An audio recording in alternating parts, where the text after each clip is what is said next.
That Old Panda channel. We're going to take a look basically at the new announcement that came out, or actually the new trailer from GamesCom, Resident Evil Requiem. We're going to analyze it, we're going to take a look at it, we'll go through it together, and then we'll talk about maybe some theories or predictions that I think is going to come out of it. I'm stoked, by the way. This game I just can't wait. I always love mainstream Resident Evil games. I love the direction they're going with it, even though it's very, very simplistic on what they're showing as far as gameplay. And I know there's some other parts and pieces as well of the gameplay that they're showcasing. We're not going to do that here, though. We're just going to talk about the trailer and kind of talk a little bit more of the storyline and see what we get out of it. So without further ado, let's go ahead and take a look at the trailer, and we'll stop and we'll talk about this a bit more. I'm going to play through it, and then we're going to talk about each part of it, and we'll just kind of go from there.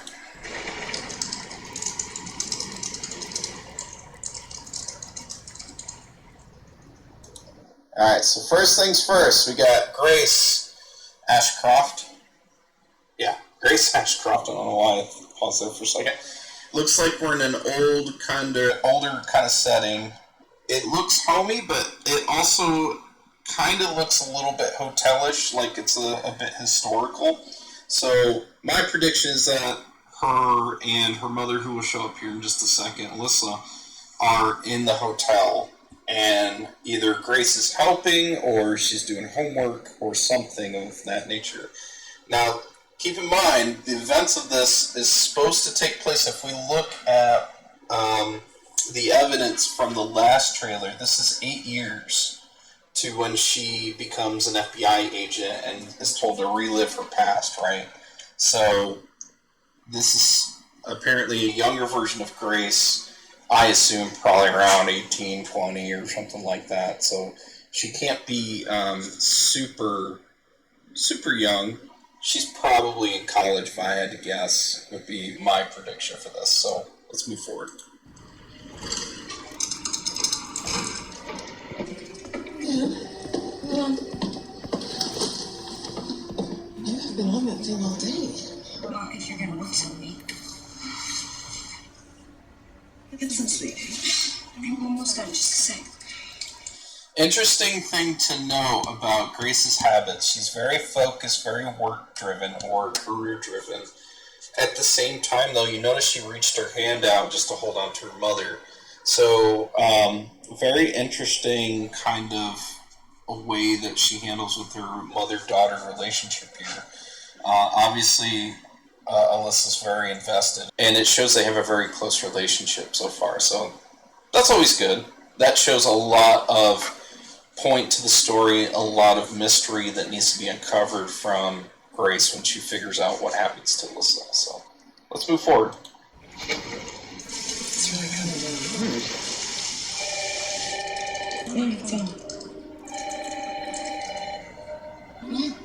It's right beside you.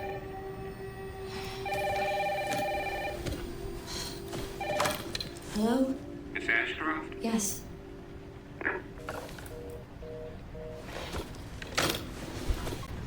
Who was it? Now, interesting thing there. Obviously that shows Grace isn't, well, two things. First, this phone looks ancient.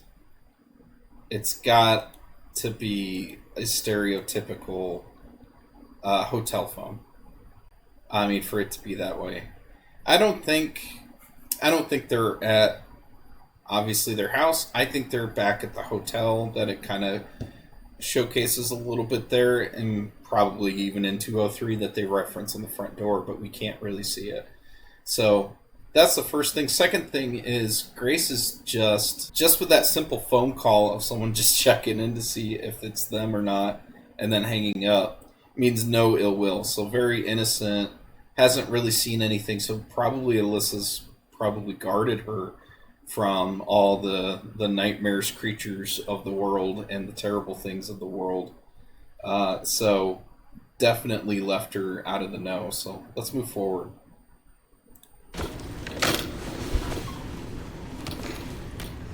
Who was it? Dunno. They asked for Miss Ashcroft and then they hung up on me. Rude. Rude. What the? They're coming.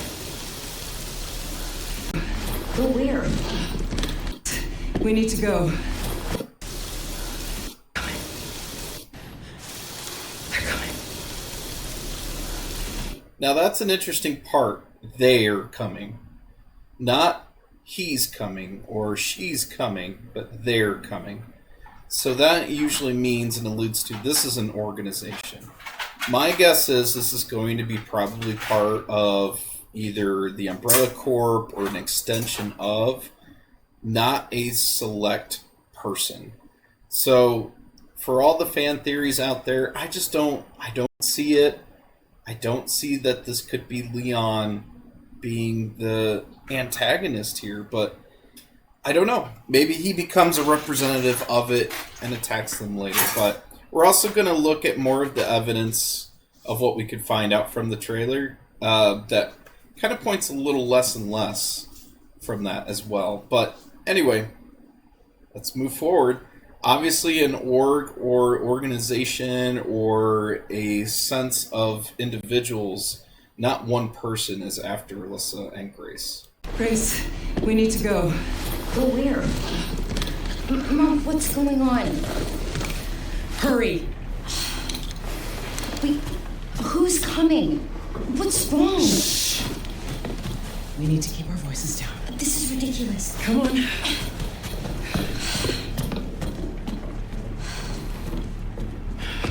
Tell me what's going on. Now is not the time.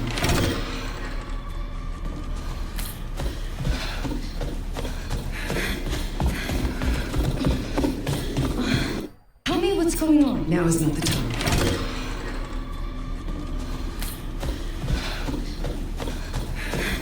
So yeah, this all looks like a hotel. This definitely isn't going to be a place that they own. It's by the exit sign we've seen before in the previous trailers. Well, my take is that that's the actual room that it happens in, that she has to revisit. So, yeah.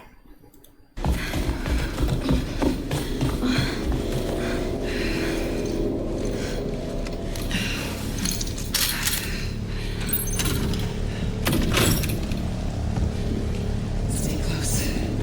Mom, wait. Grace, keep moving. Now, they show a little bit of the gameplay. There's other gameplays that are included. I think this is going to be more trigger-based, as you can see, similar to RE7. I think it's... and of course, this is first person. They already did confirm that this could be third and first person, so it'll add a little more replayability as well for those that love the replaying stuff over and over, finding these minute details. But it's got very simplistic UI, very similar to 7, which I love. So we're going back to that when it comes to kind of what the UI is, I think. So let's move forward. The other thing, too, is she's very protective of her bag. Kind of gives me the thought that there's going to be some information she knows of and has and obtained in that bag, in addition, of course, to the pistol that she's carrying around. So.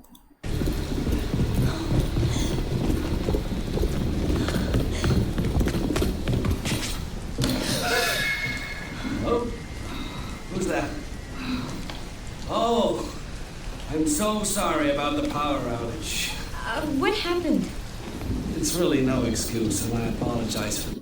Yeah, and this further cements this is a hotel, obviously, in a historical place. We've seen the glass pane in the background before, and of course all the keys and everything behind there, and obviously this is the owner, or the gentleman that owns this place, apologizing for the power outage. The inconvenience. Oh, no, it's fine. Don't worry. I should have it fixed soon. I just need to find my...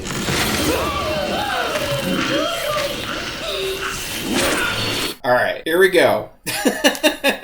Everyone's going to start throwing theories, and here's the first thing that everyone is going to throw, is that this is Leon. I'm still not convinced, even though kind of they keep kind of putting his nose and everything in comparison with it being cloaked. Here's why. At least I don't I don't think it is. The knife that he's using is very nickel-plated or silver. There's probably maybe one individual, and that was Krauser, that had something similar to that, but Leon's particular knife doesn't look like that. It's the black-plated one.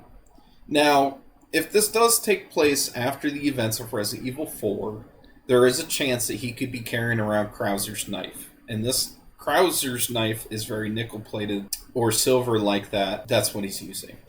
But we know that Leon carries around his black sprayed military kind of knife that, you know, you could put at the end of a bayonet, like a bayonet on for a weapon.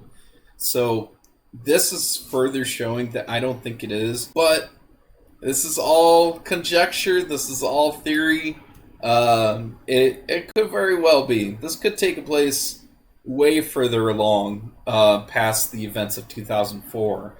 So, even though for the fact this happened 8 years from whatever the time frame is for RE9, there is a good chance that this could be Leon that has been possessed or destroyed or something. It's hard to say, you know, with 5 and 6 being canon with all the remakes and then the mainstream and the mainline, it could make sense in between, but let's just say, for instance, if RE6 is still canon, I just have a hard time believing that that's Leon. There's just no way, unless he got, like, taken over, which could be a possibility, just like Wesker did with Jill, then he's being mind controlled, but I just don't think so. And this guy looks a little bit more grotesque, a little bit more undead, biohazardry, that I don't think that's the case. Come on in, Grace. Grace, look at me. Grab my hands. Now, keep in mind, that was a bit of an edit cut. Alright, notice the transition after the guy is taken out and then they go into the next room. That was very much a kind of an edit cut. It wasn't seamless like it should have been in gameplay. So, there could be a lot of events that happen there, obviously, between Alyssa and Grace. So, we don't really know yet. So, they probably cut some stuff out there, but we'll just have to find out when we get to play the gameplay. But yeah, it's going to be pretty crazy. Okay, look at me. In and out. Breathe in and out. Oh, Grace. I promise you I will explain this all to you one of these days.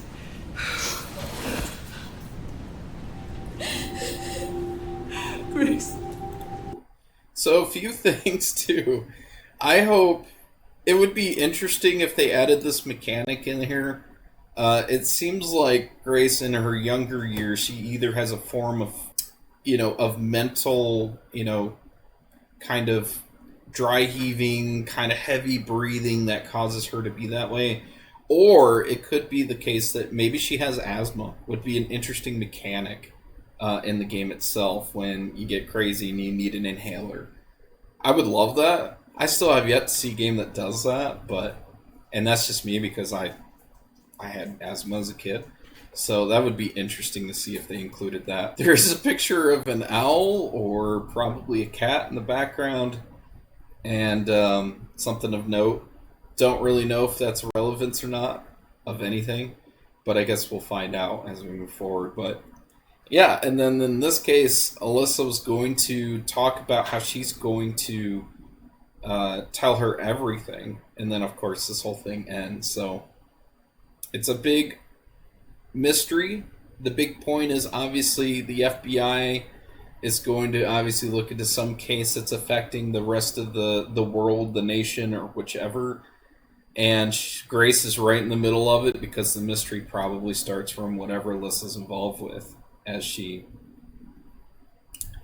gets taken out or converted into that creepy crawly monster that she has to run into later on, but we'll see. Please know that you are my hope. Never forget that. What are you talking about? Just... I love you. love you too. Okay. Mom, I'm scared. No. We need to find a way out of here now. We don't have any of our stuff. We can come back for it later, Grace.